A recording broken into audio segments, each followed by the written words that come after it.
Right, good afternoon, everybody. Welcome to another of our series of webinars. You never know, we might get to a point fairly soon where we can actually meet people face to face. In fact, I just spent the morning looking at the Guinness Storehouse, where we're going to be running our awards in person, no less, on the 10th of November. So huge plug for those, especially for the top 30 that have entered and won, or rather not won as yet, but been lucky enough to get through to the top 30 stores and all the other awards that we've got running on that day. Anyway, enough of that. Let's just move on to the topic today around recruitment. Look, you don't need me to tell you this is a huge hot topic at the moment. You can't go into a shop at the moment without seeing a recruitment sign on the door. So it's in all areas of the economy across the country, but particularly relevant in retail and hospitality. And it's very clear that when you look at what we have out there at the moment, that the makeup of the workforce in retail has changed significantly over the last 18 months. We're certainly seeing a lack of those, let's call them migrant workers that we had, Brazilians and so forth that we had in the retail workforce before. Many people may have chosen to take another career path during the periods of the serious and difficult periods of lockdown that we've had. You hear of people that have moved into the healthcare sector or have seen the benefits of perhaps choosing to work in a hybrid environment and work from home some of the time. We raised it with government last week. We've called for the earlier winding up of the PUP. I think if you're anything like me, it's very difficult to look at the numbers on the PUP that are coming through from retail without getting despondent. 17,000 workers are still claiming the PUP whose original jobs were from the retail or wholesale sector, which is a huge number and would make a huge difference if those people were back in the retail workforce as of now, and certainly a huge difference as we start ramping up for Christmas peak. We've also said to government that the introduction of more work permits to attract back in migrant workers would be a real necessary move at this point. And we certainly need to get those people back into the economy. Just another little plug, but on RTE News tomorrow night, that's Friday night, Goodbody will be doing a piece with one of our members, Sandra Casey from Offbeat Donuts, and she'll be giving her story in terms of the difficulties she faced with recruiting staff and some of the issues that she has. So, RTE are picking up on this very much as well. I'd like to introduce Nikki Murren. Nikki is Director of Grocery Retail Recruitment in Excel Recruitment. Many of you know Excel Recruitment, one of our favourite partners out there. We've been doing work with Barry and the team now for a good long many years. So I'm delighted that Nikki could join us today. And Nikki's going to take you through a short presentation, about 40 minutes or so. And she's going to maybe just give you some of the tips. I know she's probably sitting there thinking, I hope I don't get a load of more work out of all of this and a load of people actually phoning her, because I think you've got more than enough vacancies to handle. But she has kindly offered to come on today just to update us on perhaps some tips, how she sees the market and what we could do for the future. And finally, look, this is two-way, so please feel free during the course of this to drop some things into the Q&A or into the chat box below. And hopefully at the end of this, Nikki will hang on for a few more minutes and we can just have a bit of a Q&A, the two of us. I think that would be really useful. And equally, look, we don't have all the answers. So if you've come up with something in your business that's working for you and you'd be happy to share it, then drop it into the Q&A or the chat box as we go through as well. And we'd be delighted to plug an idea. Anyway, thanks again for joining us. And Nikki, over to you. Thanks so much, Duncan. Appreciate that. Dave Gardina, welcome everyone. I'm just going to share my screen now, so bear with me so we can start. Let's see.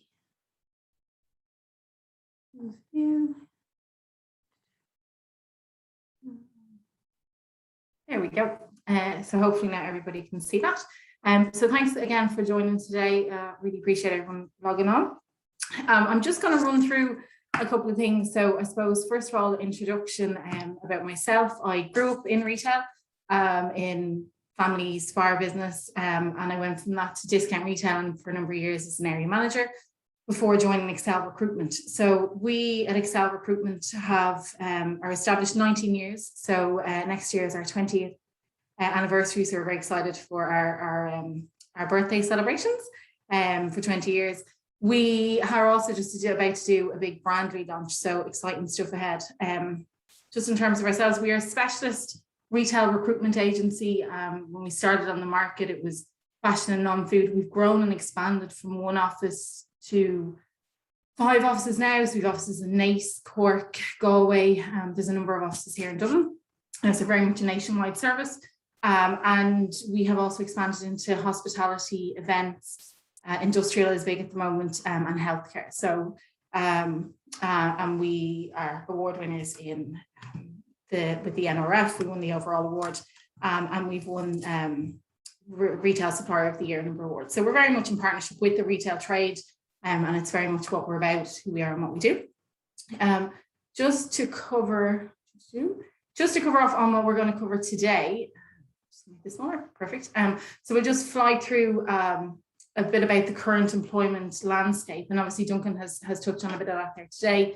Some tips around how to attract candidates in the current market, and then how to retain talent, and some of that kind of leans into the benefits on the market and what's next. So hopefully there's a couple of things today that will assist you and that you might feel are helpful taking back to your own businesses.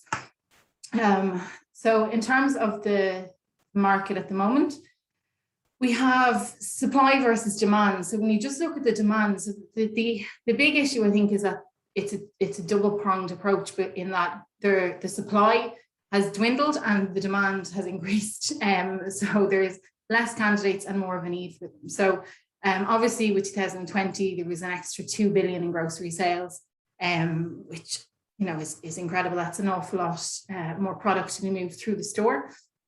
And even now there's over 90% of adults vaccinated, and there's still an extra 200 per household per quarter being spent in the grocery retail sector. So, these increases aren't going anywhere for now, certainly, which means there's an awful lot more stock coming through the stores, which needs to be, it's an increase in labour there. And then we've seen a shift in patterns. So obviously there's, the shift to fine dining. There has been, there's lunches at home, there's takeaways, increases in alcohol consumption at home. So there was 60 million in additional sales in alcohol during the summer of 2021 versus 19. So we are still seeing that increase in demand for retail and for growth in the grocery sector, certainly.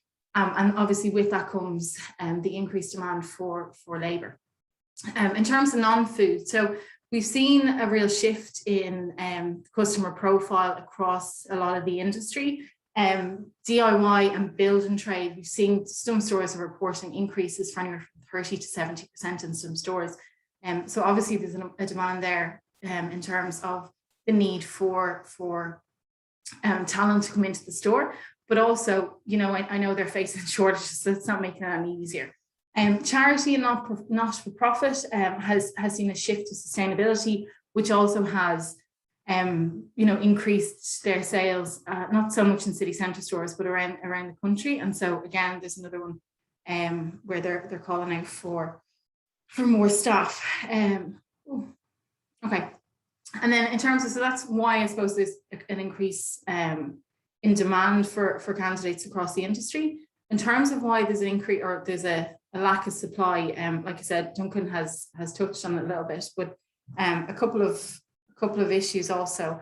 So we started the pandemic at the start of 2020 from a place of near perfect employment or unemployment. So we were at a place where there was already a bit of a pressure point on the retail market in terms of trying to retain and attract candidates to the sector. And obviously with the PUP payment, we saw a mass exodus coupled with an unprecedented increase in sales in grocery. Certainly, it's really become a very much a hot topic. Young retailers are leaving the retail trade to pursue roles in their field of study. So again, this is something that we have seen a turn in the market since about 2018, where candidates who typically, when they finished their degrees, they would have worked part-time through their education, and at the end of their education, rather than going into their field of study, they were offered a trainee manager role, or a position of management, a graduate position even within their business in the retail sector.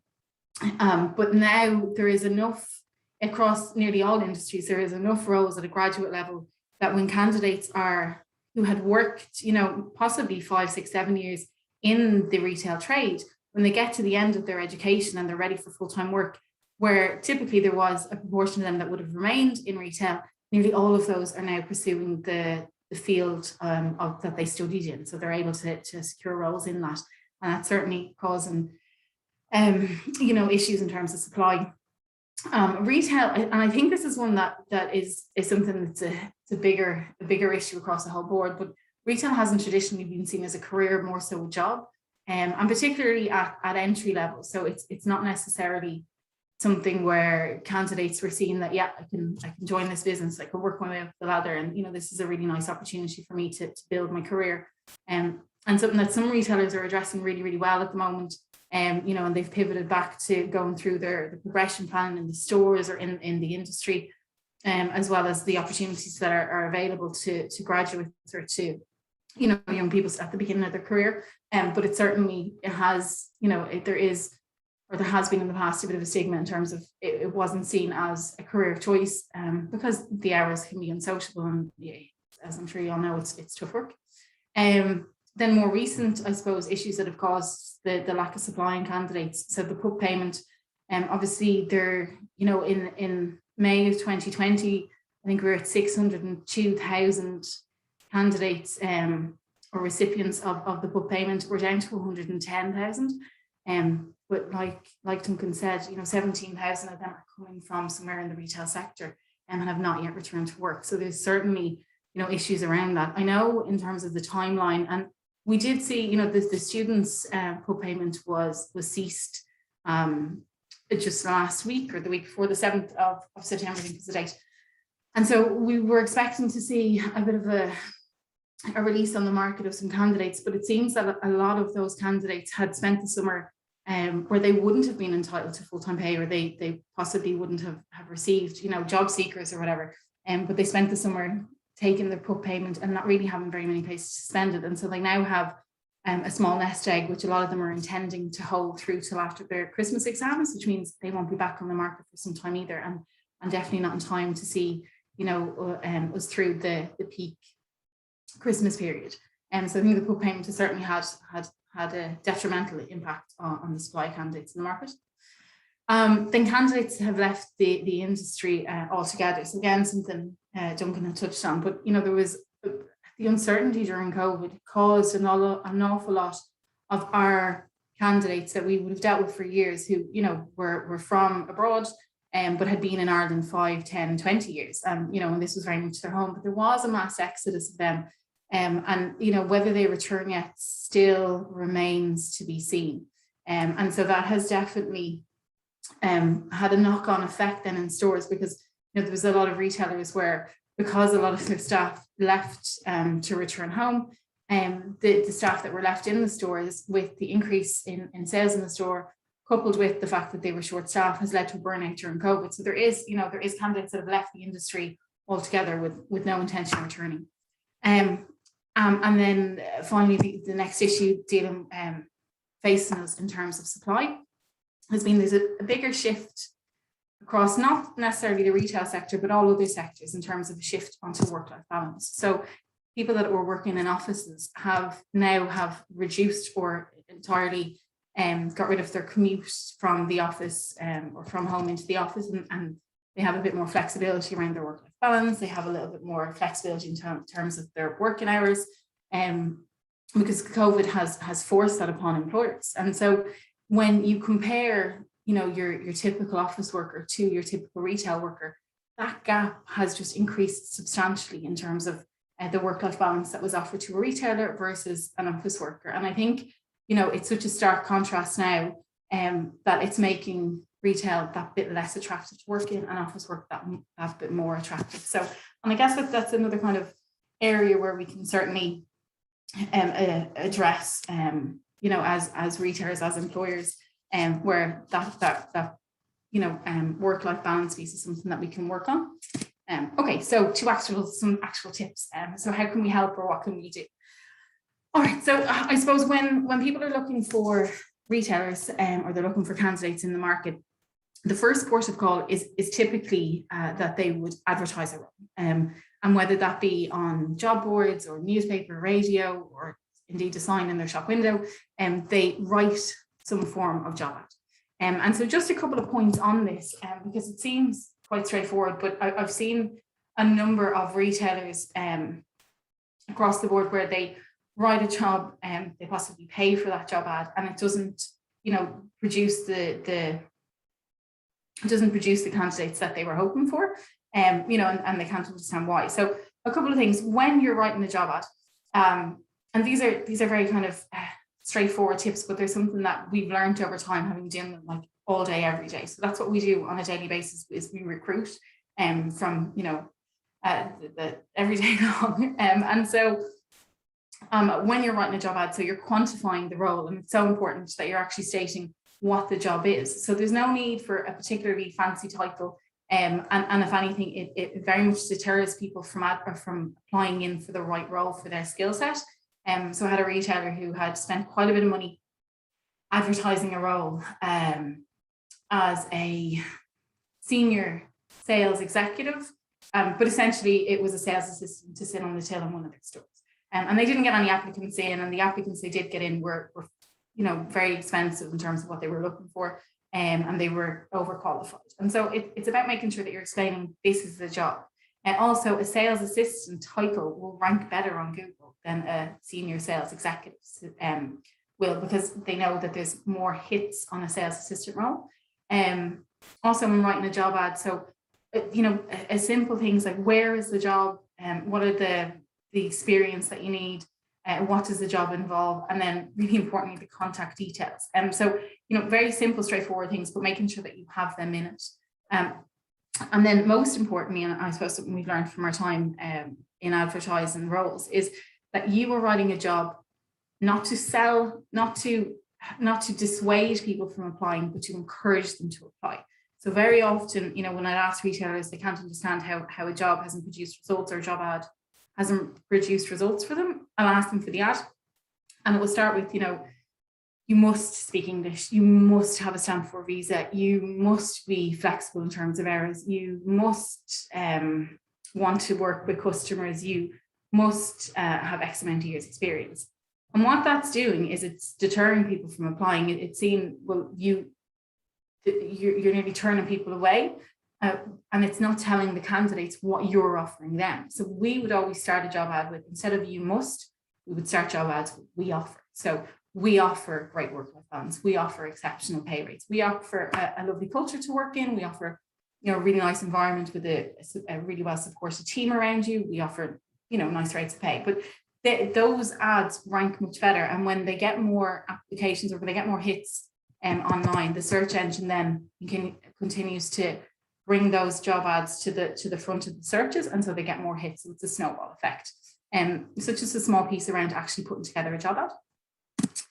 Then so with job ads or job boards, so they can, usually the websites that I've listed here are for advertising vacancies, are most often the first place people go when they're looking for a new job, and they can be great for attracting a large volume of applicants, but they can often be very costly. And like that, if you're not writing, or if you're not skilled in writing a job ad, they can sometimes not be worthwhile. So listed here paid and free. There's just one change on that. Adverts have now, they now have a fee. It's a staggered, it's not a huge fee, but they have a fee for theirs, so that wasn't a free one. But with these roles, so you know, each job ranks better on different boards. So I find adverts in Gumtree particularly useful for butchers, bakers, sales assistants. I would find Irish Job Study is much better for my senior store managers. But having said that, again, it's all about the job ad and the way that it's written. And indeed, it's about how we respond to these ads. So when you put up an ad on a job board, it's imperative that you are in a position to respond to. So what I've seen also is retailers, paying quite a bit of money in the hundreds for these job ads, writing an ad that's not necessarily attracting candidates or the right candidates. And then they say, okay, well, I'll take in the ads, I'll give it 2 weeks, and then I'll go through the applications that I get. By the end of 2 weeks, the applications that they got have actually secured other roles. And so it's about being in a position that you're comfortable responding pretty immediately, that you've left a bit of time. So if the job ad's gone live on a Monday afternoon, you've left time Monday, Tuesday, Wednesday to respond to the applicants as they're coming in. And whether that's an initial phone screen or an email back saying, I don't see your location, can you get to the store, or do you live in the country, or, but that you're in a position to respond pretty promptly, and you're moving with some urgency. I'm sure everyone's aware that, candidates are moving very, very fast at the moment on the market. So it's just a piece around the job boards. Okay, and then again, with the job advertisements, as you're, if you're going to write them and advertise them, it's a bit old school, but newspaper and radio, your locality, and signs on the shop window are still some of the best methods in terms of attracting candidates, and particularly for sales assistants, for deli assistants. They still work, to be perfectly honest. So I've listed some of the radio ads that are available, the radio stations that are available that do highlight jobs. Just for anyone, I'm sure you can do a screen grab. And then with just a couple of points in terms of radio and newspaper. So they're good to get to, large volumes of people. That can be expensive. So again, it's one of those things that you want to make sure that if you were going to the hassle of advertising on newspaper and radio, that you were keeping your job ads in a way that you're selling to the candidate rather than dissuading them. And then signs in your locality. So whether this be in the shop floor or in the local school or the local community centre, library. Speaking to retailers across the country, when they come back and they say, look, I did manage to get someone for that role. Very often, and some of the best candidates that they're finding are candidates that are returning to work after a longer period of time.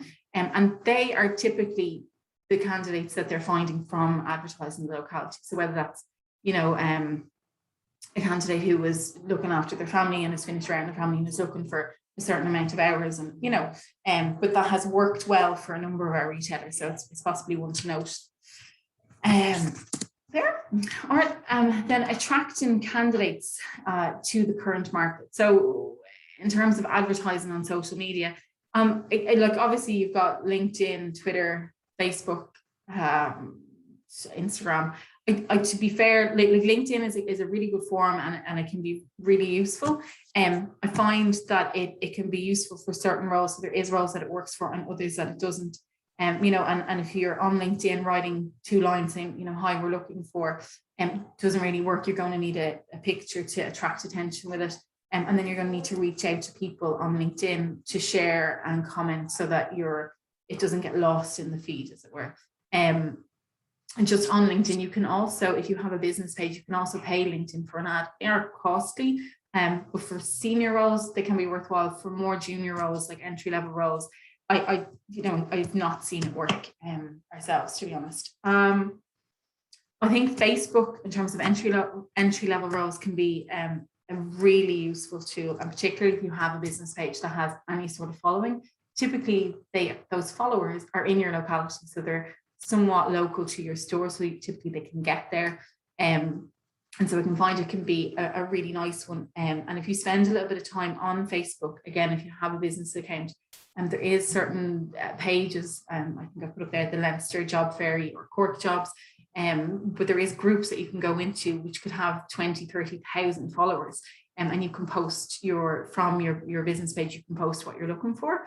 Again, what I would say on this is a couple of things, is that you are putting up a small ad.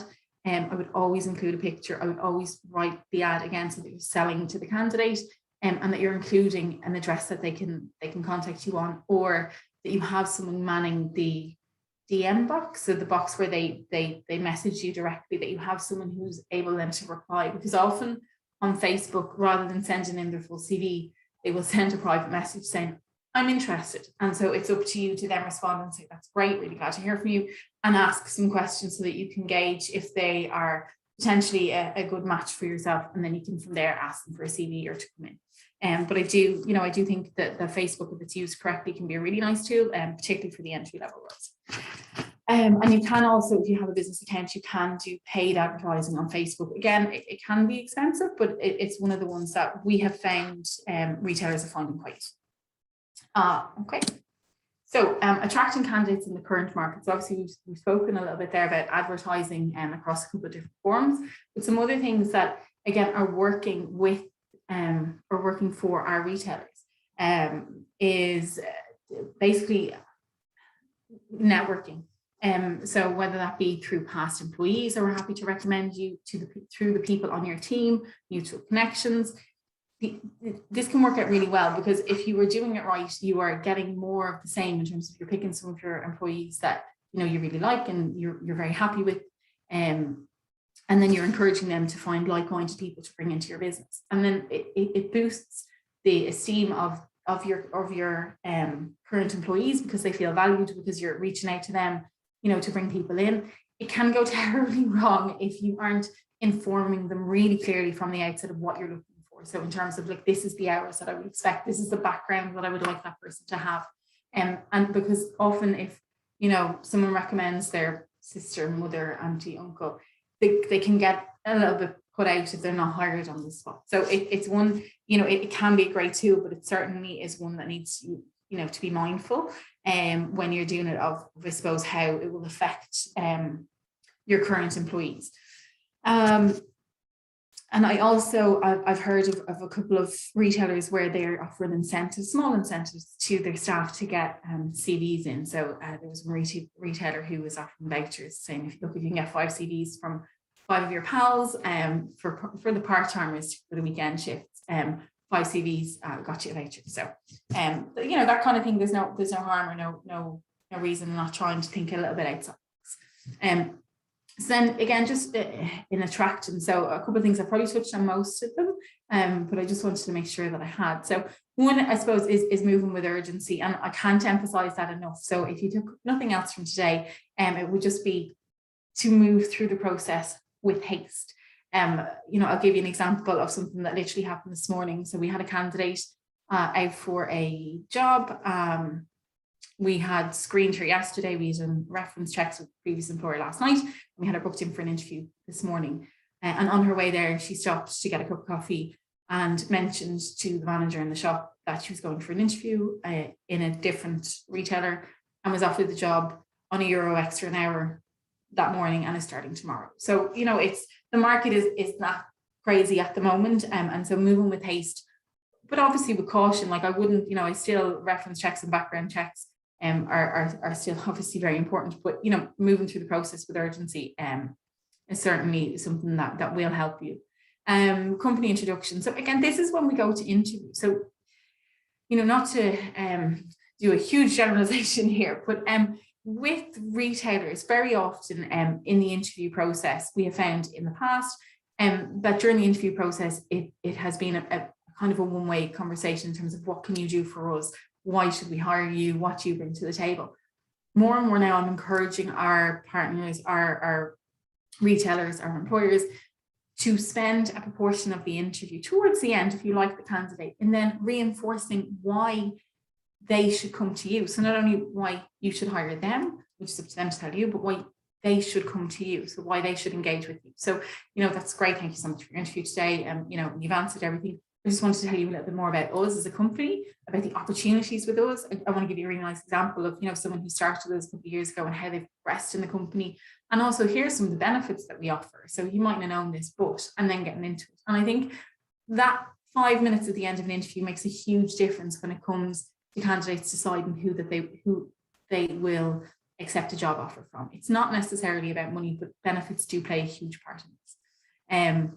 So obviously touching on the positives of the job and the company, so why they should work with you, why they should want to work with you, and then explaining to them the job. And I think with retail is it's a tough industry to work in. And so being really honest in terms of, this is how long you'll be on your feet in a day. This is, the amount of physical work that we would expect of you. This is the time that, our deli staff started, or the guys lock up in the evening, this is the Christmas trading hours at Dundrum Shopping Centre, and whatever it is, right? And so that you're open and honest with them, because there's nothing worse than going through this entire process, rejecting all your second place candidates, and then hiring one candidate, and then after a week to be like, look, I don't like this, it's not for me, I didn't realize that I'd have to work till this time, or I didn't realize I'd be on my feet, or whatever it is. So being really frank and honest with them from the outset, I think makes a good it certainly makes it that little bit easier as you go on. And then gauge an interest and timeline. So again, this is part of the interview process. As you're meeting them, and as you've gone through their CV and their experience, what is good about you and a company and why they should work for you, and you've been honest about the actual role, I then would usually encourage retailers to gauge the candidate's interest. So do they seem like this is something that they would be interested in, and give them a timeline of when they expect a response. And that's to stop either counter offers, or it's to stop them, walking in and getting a coffee and taking a job somewhere else, or for them to, to give them some timeline of when they will know if you're going to hire them, so that they stop applying to other places. And counter offers. So I'm sure everyone's seen at the moment, counter offers are rife. And most retailers really are doing everything they can to hold on to the staff that they have. I find one of the most effective ways to stop counter offers is when you're issuing your offer. So it's about reinforcing the decision. So, hi Sally, I'd like to offer you that job. And here's the starting salary. I then love putting together a really nice email, which has a benefit box on it. So these benefit boxes don't have to, they don't have to rock the world, but there is a lot of benefits that retailers have that they don't realize they have, or they haven't even thought about. So, we offer parking and free coffee and a newspaper, or whatever it is. And so I would always put that in an email to follow up. Also, when I'm rolling out an offer, I would encourage that, you say, okay, well, here's your offer, this is when I start, here's your training plan. And how do you feel about that? And usually they're quite receptive. You covered off in the interview that they like you, or that they want to work here, so it's great. I would then at that stage say, that's great, I'm delighted that you're accepting the job. When you hand in your notice in, to reinforce it, so it's not some vague concept in their mind of handing their notice in, that you're forcing them to think through that process. And then I would address the question, and what if they counter offer you, what will you do? And if they've spoken it out loud and they say to you, oh well, no, I would tell them, no, I'm committed now to this new job. That makes it a lot easier for them to go back to their current employer and explain, no, actually, this is why, I know I've committed to my new employer. So, we've discussed that you might do a counter offer, but actually I'm very certain that I'm going to my new employer.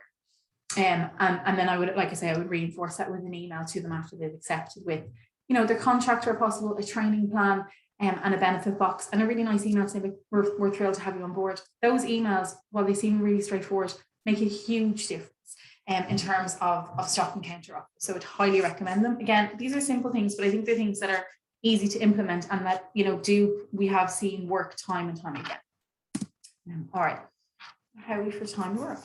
Okay. So retaining candidates. So like I mentioned, we have seen in the market with counter offers being a good example, but we have seen that time and time again, retailers or people are leaving the industry. And when we contact candidates to offer them new jobs, we have the reason that we're able to still recruit so successfully in this market is that we have a database of 85,000 candidates. And so these are candidates that are not necessarily live at any given time, but they are experienced retailers. And so we can reach out to them from time to time, depending on the location and the role that we have, and touch base with them and see if they're interested in the move.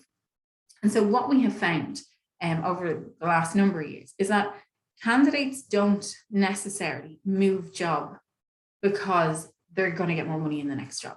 They will move job if they feel that they are undervalued in their current job, but they won't move job just for money. They won't leave a job just to get more money, but they will stay with an employer. This makes sense. They will stay with an employer if they feel they are treated well, and they will stay with an employer if they like their benefits.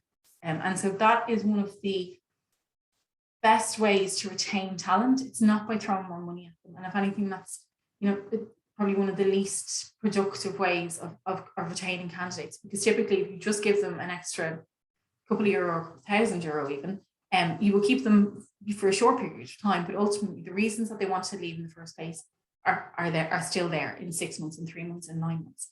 However, if you are looking after them in terms of benefits, it makes them feel valued and appreciated a lot more, and it leads to better retention.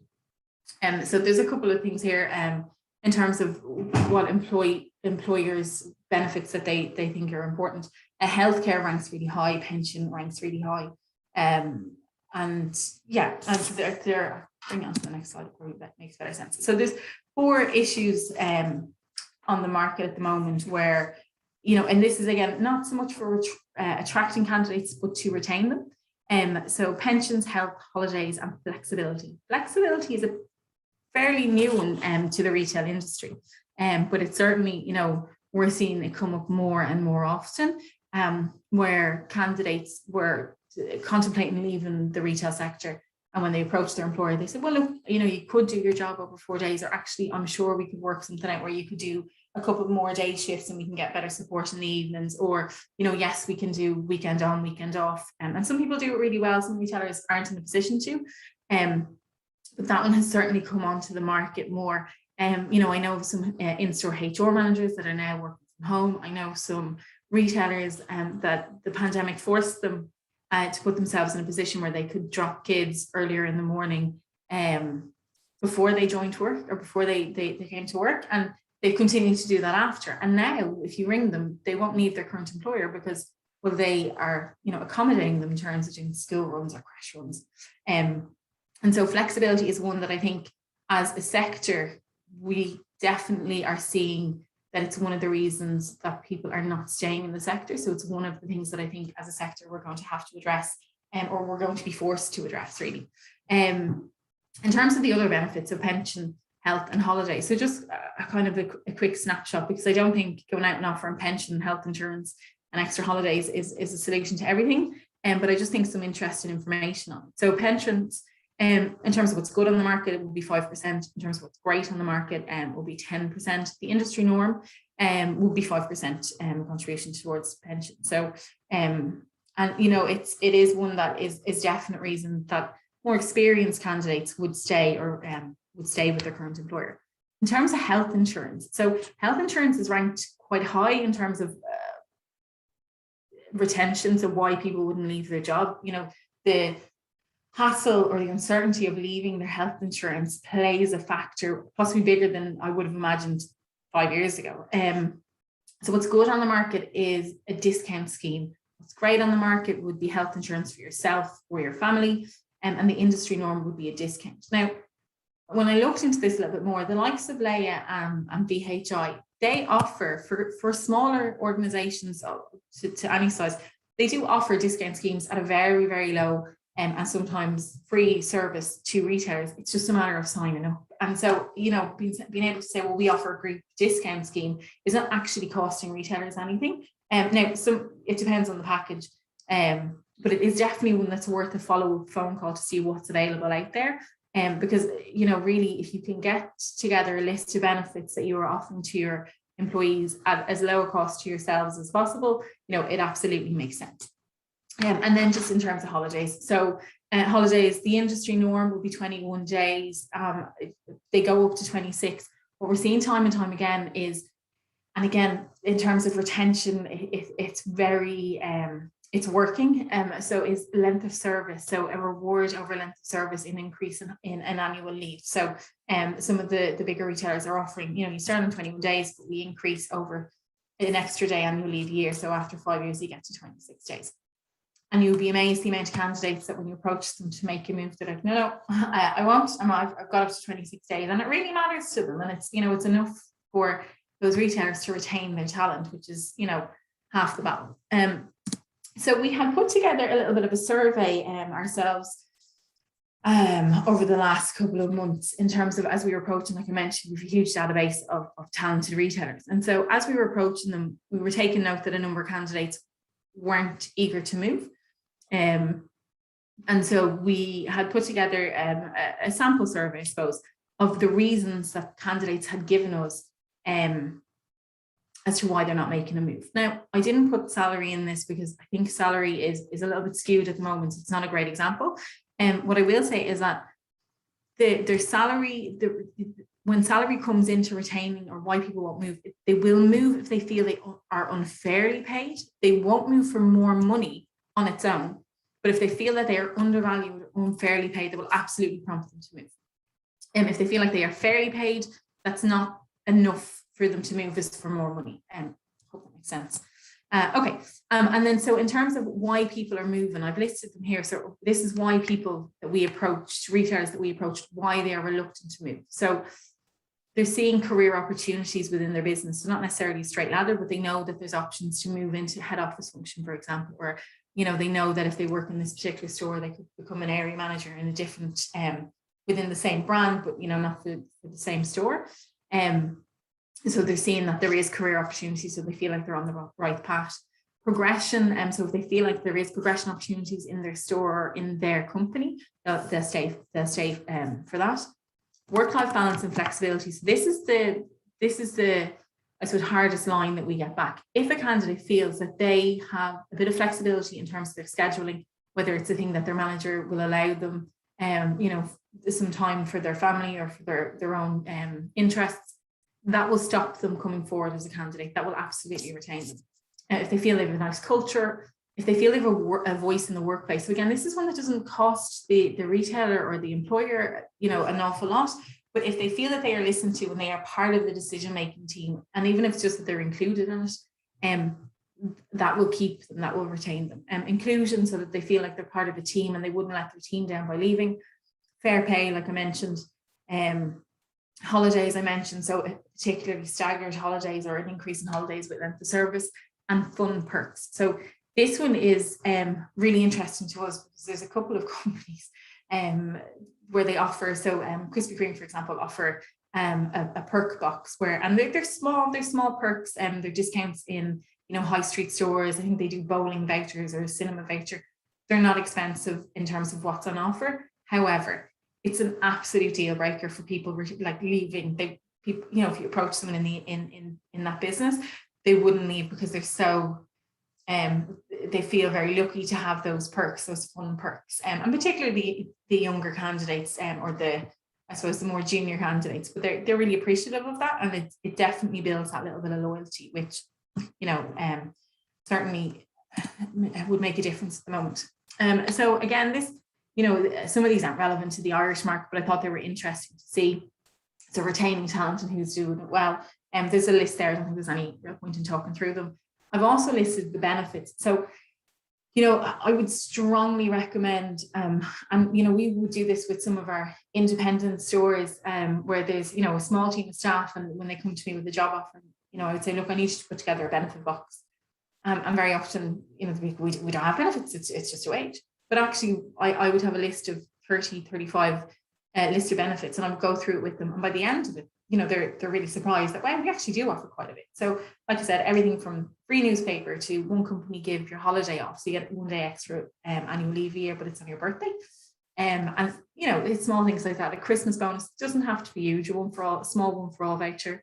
And so, yeah, you know, it's certainly like a uniform is a benefit, hassle training is a benefit, you know, and so I would really have a think about that benefit box in terms of, and then I would encourage to share that with your current team so they're aware of what they're getting. I do think it makes a bit of sense. Okay, so we're running out of time. But what is next? So obviously Duncan mentioned the PUP payment. I think, you know, we will see a little bit of release in pressure as that goes down. I think from the 22nd of September through to the 22nd or the February, that there's a 6-month step back policy, where it brings it in line with the social welfare payments. So, you know, it'd be interesting to see what that leads to in the market. Shifting patterns. So like I mentioned, the online shopping trends, obviously that is a huge labour implication. And I know there was a study done where 50% of consumers said that they expected their online shopping patterns to remain the same as it was in 2020, with 20% expecting to increase that. So as that, you know, if that online continues, that's strong, you know, there is a labour implication there.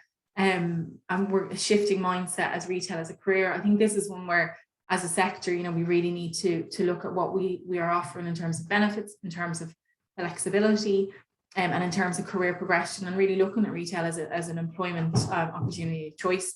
And some retailers are doing it really, really well. Work-life balance and flexibility, I know we've spoken about, but I do think it's going to be a clincher, and I think it's one that we can't walk away from at the moment. Benefits, I think, you know, we're seeing that is the way to retain people. So something that is going to come more and more to the forefront. You know, you're going to get more candidates where you're interviewing them, and, you know, the salaries can't keep going up for sales assistants. They just can't. And so it's going to come down to benefits and what you're offering or what you're doing well. I have put together salary surveys. It's coming up a lot with the retailers that I'm recruiting for at the moment. So if anyone wants them, you can Google my name to get my email address, or it's there if you want to take a screen grab, and I'm very happy to send them on to you. So that's it for me. I hope that was enough to keep everyone awake. Brilliant. Thank you. Thank you very much, Nikki. That was fantastic. You're so welcome. I'm gonna kind of kick off a few questions, if that's all right. Yeah. Yeah. And if anybody wants to drop any other questions in for Nikki, we'll give it, you know, maybe about 5-6 minutes or so, just questions, and then see if anybody does drop in. But salary, yeah. You know, you mentioned it there right at the end. So typically, you know, what would you be expecting to pay a sales assistant at this point going into a grocery job, let's say? Is it minimum wage? Is it living wage? Is it, you know? It's a really good question, Duncan. It's a really interesting one at the moment. Like, I'm not a big fan of pushing up like we've seen it happen with butchers, just as an example. There was an awful lot more butcher stores came to the forefront during COVID, and their sales grew because people were dining at home. And so, not to pivot from your question, but their rates have gone, you know, from what was like, this is skilled butchers was 13-14 euros an hour, and they're now getting 16, 17, 18, and that's in the space of 18 months. And we can't do that with sales assistants. It's not practical. And so, like, we would encourage retailers not to get into those bidding wars. But no, there is no staff for minimum wage, like 10-20. Honestly, I wouldn't take a role on a 10-20 anymore. I just couldn't. There's no staff. 11 is probably where they start from, but it's how long is a piece of string, because it depends on what you're looking for. You know, part-timers are that bit more flexible, and so they'll take lower salaries. If you're looking for someone who has a little bit of customer service experience, that's more again. If you are based in certain locations, they're hotspots. So, you know, there's not one answer for that. I do have salary surveys, and they're broken down in terms of years experience and the industry that they're, not the industry, but the type of stores that they're in. And I have them in fashion, non-food and grocery. So you can drop me an email and I'll send them back if someone's looking for the breakdowns. They're February of this year, they were put together. So they're obviously a little bit skewed. They'll give you a good indication. Yeah, Brian's just asking the email address, the salary survey. So it was Nikki at Rita at Recruitment. Yeah, do you know what you're best doing is Googling Nikki Murren or Nikki Excel, and it'll come up and you'll see my email address everywhere, but it's Nikki, Nikki at excelrecruitment.com. Great. Okay. Another question, just in terms of, you mentioned this around moving with urgency. Yeah. Yeah. And I was particularly taken by that point. So should we just take anybody? You know, you talk there about no in the coffee shops. Just that girl did break my heart this morning. She broke my heart this morning. I had anyway. But no, I think move with urgency. There is some retailers that we recruit for where we would send them candidates. So, you know, they register a role and we go through our database and put together a nice bunch of candidates. And, you know, for us, we can encourage moving with urgency, because if I'm putting them forward, they're screened, they're vetted, they're reference checked. You know, so at that point, you know, I'm like, you need to meet them, or you've asked for them, here they are, do you want to meet them? And they say, oh, that'd be great. I could do Tuesday, 3 weeks time. And my point being that if for a sales assistant, Tuesday, 3 weeks time won't cut it. It's just, they won't be there in 3 weeks time. So if you like a candidate, urgency just means that you're not spending a week in between thinking about it. It's that you're moving through the process quick. So 100%, you know, reference checks, background checks, and making sure that they're the right fit for your business. Like, I would encourage 2 rounds of interviews. I would encourage people to get second opinions and bring someone into a second round. I still think that's, you know, I don't think 1 round online, I don't think that sort of urgency is great, but I do think moving through the process, keeping in touch with the candidate as you're going through. So, thanks for meeting us today. We'll be back to you tomorrow afternoon, with next steps. Our next steps are a second round interview. What's your availability like the rest of this week and next week, so that, you can move through, so that you're moving through the process with urgency. Quickly. Yeah. Do you, this is one from Nuala there in Dalkey. Do you recruit for reception, clinical front of house people? I think that's more in the beauty industry and things, but do you recruit for that type of area? I don't, but our team downstairs we have 5 offices here, and we've expanded just massively. So I'm not sure exactly what she's going for, but I tell you, she can drop me an email and I will either tell her if we do it, or I will tell her who does. Brilliant. Okay. All right. And then you mentioned a few of these things as you went through your thing, but in terms of retail as a career, right? Let's just talk about that for a minute, because I'm thinking of when I first started out, when I came across to Ireland first, and traditional retail in places like Dunn's, and I know it was the same when Aldi and Lidl opened up in the early stages. Work, it was considered hard graft. It was like you stayed on because the rest of the team stayed on. You earned your stripes. You kind of got promotion if you worked harder, didn't you? That was almost the way this came across. How different is it now, do you think? Is it changing? Is retail considered as good a career as we all know it is? Yeah, like I there's definitely still an element of that, and you're so right. Like when I started in Lidl, and I was a graduate, and I remember ringing my dad one night very upset because I had got in trouble from my area manager at the time when I was training, and he's a retailer, so his response wasn't, "Oh, that's all right, go home, put your feet up." His response was like, "Well, were you wrong?" I said, "Yeah." And he said, "Well, what are you doing going home? Get back there." And I was like, "Oh, right." That was the mentality. It's not that extreme now. It's not, and there is still an element of graft, but in terms of, like, people don't work over their, just, and especially as they're entering the industry, they just don't. I think now they're more. I think it's that they're looking for more. So you and I'm sure plenty of us would have went in and put our head down and worked as hard as we could and hoped someone noticed to promote us, and hoped that it would work out. We'll work really hard, something will happen.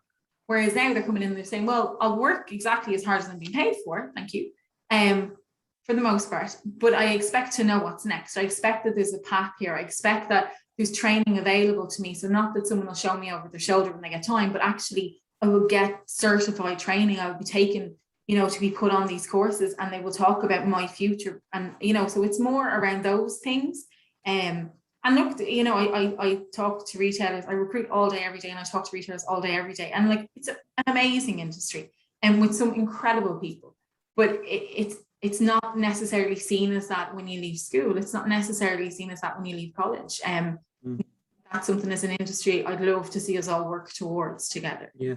And Nikki, are you finding that jobs that are coming up now have got an element of e-commerce in them as well? We're looking for people that not only can be, because it always feels as though it's kind of a different role for me, in terms of somebody that's good with people, and yet we're starting off down a point where we're going to be sitting behind a screen or doing a logistics job as well. Yeah. Is a lot of that coming through, and is that creating a challenge? Yeah, it is. I mean, it is coming through more. Is it a challenge? Yes. Yeah, like it. Yes, it is. But I would say what's really exciting is that the newer candidates that are coming through that are focused on retail are bringing that e-com nearly as a byproduct of their experience. So it's, like it's nearly second nature. It's nearly like even as simple as, I started doing this 9 years ago, and I remember recruiting for a store, and they were like, look, if you got someone that knew how to use Facebook, that'd be amazing. They could do our page. And as I was ringing candidates, they were like, oh, not really. Whereas now, if you asked any of them, could advertise on Facebook? Could they put could they use an app to put a picture together? Any of the more recent graduates, of course, so there is, like, that is coming through.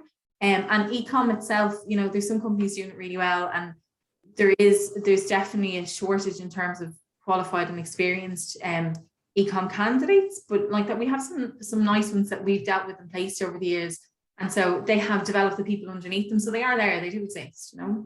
Brilliant. And then one just popped into the chat box there. Have you seen an increase? This is from Rebecca. Have you seen an increase in no-shows for interviews? And is it to prevent this? And presumably that answer is yes, you have. Is it? Well, we are really, I was going to say really lucky. We're really experienced around this. So like a lot of like one of my clients was saying the other day, she had booked 7 of her own interviews in and not one showed up. And her point was because I had 4 interviews in the next day and all mine showed up. And so she couldn't understand what she did wrong and I did right. And so in terms of no-shows, yeah, they're happening. Of course they're happening. And it's just to do, I think, with the volume, but it's also, and this is what come back to the urgency, it's because they went in for coffee and got a job, or, you know, that's what's happening.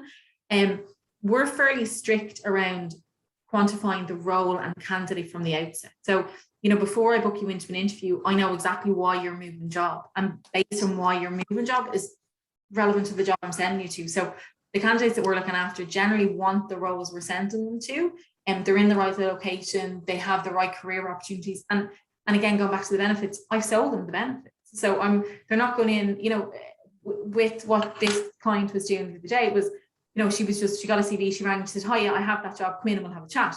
So I'm ringing and I'm going through, and then I'm saying, well, look, these are a great company and here's why, and this is a great job and here's why. So of course they're more likely to show up for an interview.